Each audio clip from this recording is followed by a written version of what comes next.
चलिए, मुनाफिक तैयारी की ओर हम लोग बढ़ते हैं और बहुत सारे संकेत। कल एक शानदार मार्केट अपना था, बहुत अच्छा प्रदर्शन उसने दिखाया और आज यूएस मार्केट में शाम को बहुत इंटरेस्टिंग रहेगा क्योंकि एनवीडिया के रिजल्ट का पूरी मार्केट को इंतज़ार है, कैसे रिएक्ट करते हैं। हालांकि वो मार्केट के बाद नंबर आएगा, लेकिन शायद मार्केट में इसका रिएक्शन जरूर देखने को मिलेगा। उस सब पे चर्चा होगी और आज की ट्रेडिंग स्ट्रेटजी बनेगी। अनुज के पास चलते हैं। अनुज, गुड मॉर्निंग, आज की स्थिति क्या है? गुड मॉर्निंग जी, गुड मॉर्निंग आशीष।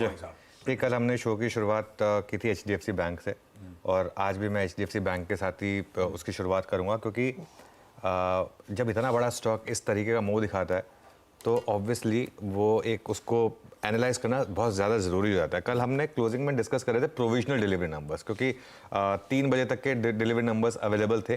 3 बजे तक वो 1700 करोड़ की डिलीवरी थी एचडीएफसी बैंक में। मैं ये देखना चाह रहा था कि वो सस्टेन रहेगी कि नहीं 3.5 तक, क्योंकि कोई 3 से 3.5 के बीच में आप चाहें तो स्क्वायर ऑफ कर सकते हैं ना। लेकिन वो नंबर एक्चुअली बढ़ गया और वो फाइनली नंबर आया कल 2600 करोड़ का। कल 2600 करोड़ की डिलीवरी बाइंग आई है एचडीएफसी बैंक में। अब ये हमारी जो ट्रेडर लॉबी जो घाटकोपर में बैठती है उसने तो लिया नहीं है 2600 करोड़, क्योंकि डिलीवरी उठी है। ये ऐसा नहीं है कि 2600 करोड़ की आपने फ्यूचर्स एंड ऑप्शंस पोजीशन खड़ी कर ली है। एक दिन में 2600 करोड़ की डिलीवरी बाइंग हुई है। इस चीज़ को ध्यान रखिए। जो बहुत लोग पूछते हैं ना कि हम इतना टाइम क्यों देते हैं एचडीएफसी बैंक पर, वो इसीलिए देते हैं क्योंकि इतना पैसा इस स्टॉक को चेज करता है एक एक दिन में 2600 करोड़। तो अब कल किसने खरीदा एचडीएफसी बैंक? या तो एफआईएस ने खरीदा या डीआईएस ने खरीदा। मुझे लग रहा है कि एफआईएस ने खरीदा, इवन तो एफआई का नेट नंबर नेगेटिव है, लेकिन उसमें और भी बहुत सारे कारण थे। कुछ डीआईएस ने भी खरीदा होगा। लेकिन ये एक बहुत बड़ा पॉजिटिव है मार्केट के लिए कि कल जिस तरीके के डिलीवरी पे ये नंबर्स आए। और स्पेशली एक और चीज़, इंट्राडे देखिए आप, ऐसा नहीं हुआ कि कल एचडीएफसी बैंक उस एनालिस्ट कॉल के बाद सीधा गैप अप खुला और उसके बाद वहीं पे रहा या नीचे आ गया।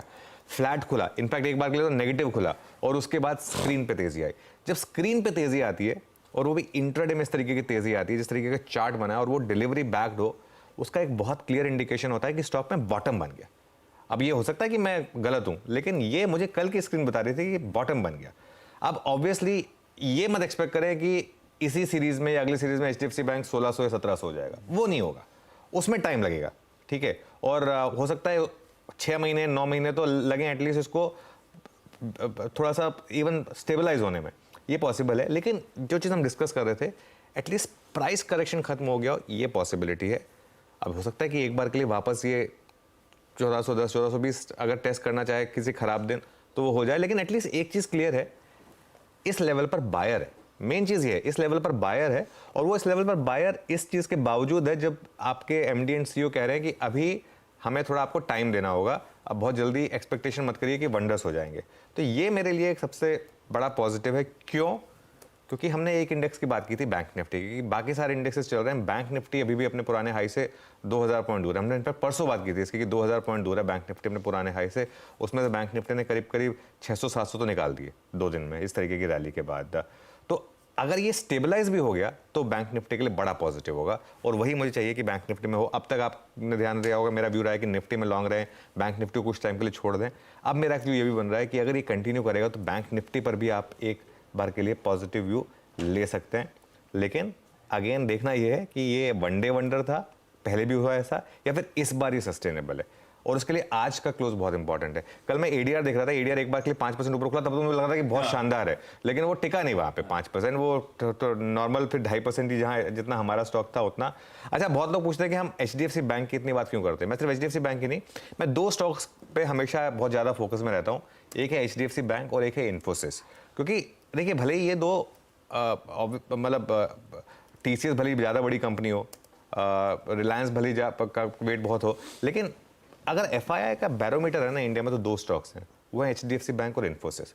वो जब 90s में लिबरलाइजेशन हुआ था उसके बाद से जो एफआईआई की इन्वेस्टमेंट रही है ना, वो सबसे ज़्यादा जिन 2 स्टॉक्स में आई है। ऑब्वियसली उसका एक बहुत बड़ा फैक्टर फ्री फ्लोट भी था, वो है एचडीएफसी ट्विंस जो अब एक एचडीएफसी बैंक रह गया, और एक इन्फोसिस। इसके लिए हम इस पर इतना टाइम देते हैं और आज देखते हैं कि ये बॉटम आउट होता है या नहीं, या साइन देता है कि नहीं। आज तो बैंक निफ्टी की एक्सपायरी भी है। बहुत बढ़िया। तो मैनेजमेंट का आना, बात करना, ट्रांसपेरेंट रहना, देखिए कैसे इंपैक्ट करता है। यही बात हुई थी कि आके बात करनी चाहिए, समझाना चाहिए, ऐसे सिलेक्टिवली लीक देने से फायदा नहीं। और देखिए बात करी आपने, खुल के करी, कैंडिडेट थे, कंसर्न्स हाईलाइट करे, उसके बावजूद 26 करोड़ पे लोगों ने डाले। और एक चीज़ बताऊं मैं आपको, देखिए क्या होता है ना, कई बार तो बहुत छोटी छोटी कंपनियों को अगर आप क्रिटिसाइज कर दो ना तो वो आपसे चिढ़ जाते हैं। यहाँ पे हमने HDFC बैंक को ओपनली क्रिटिसाइज किया था, Yes. ठीक है ना। और ऐसा नहीं है कि फिर वो हमसे चिढ़ गए या कि नहीं हम तुमसे बात नहीं करेंगे। उसके बाद उन्होंने ये चीज़ मतलब एक तरीके से अप्रिशिएट किया कि हाँ ठीक है, ऐसा मतलब ये हमको करना चाहिए, और वो उन्होंने उसके बाद किया। देखिए जैसा आपने बोला, अगर आप एक एनालिस्ट कॉल में सबको ट्रांसपेरेंटली बताओगे ना, उसके बाद मार्केट आपको वो बिलीव करने को तैयार है, उसके बाद मार्केट आपको बेनिफिट ऑफ डाउट देने को तैयार है। चलिए ठीक है, हम आपका वर्ड ले रहे हैं। अब मैं आपको एक एग्जांपल दे रहा हूँ, लुपिन था जैसे फॉर एग्जांपल, जिसको मैंने पिछले कितने टाइम से मैं लुपिन की बात कर रहा था।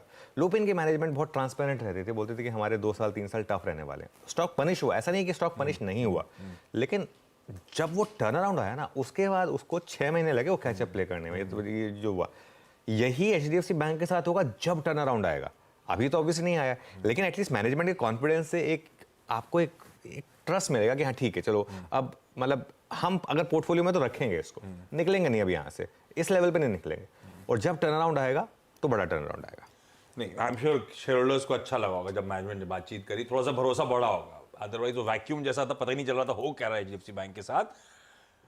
कल वो बातचीत से, कल नहीं परसों वो बातचीत से एटलीस्ट थोड़ा सा भरोसा बढ़ा होगा स्ट्रीट का, वो दिख भी रहा है। खैर ये सब बढ़िया तरीके से HDFC बैंक की चर्चा आज फिर, क्योंकि कल यही कल का स्टार था, कल का हीरो था, लेकिन आज तो बहुत कुछ बात करने के लिए इंटरेस्टिंग दिन हमारे सामने खड़ा है, उस पर उतरेंगे। पहले मुनाफे की तैयारी की शुरुआत टॉप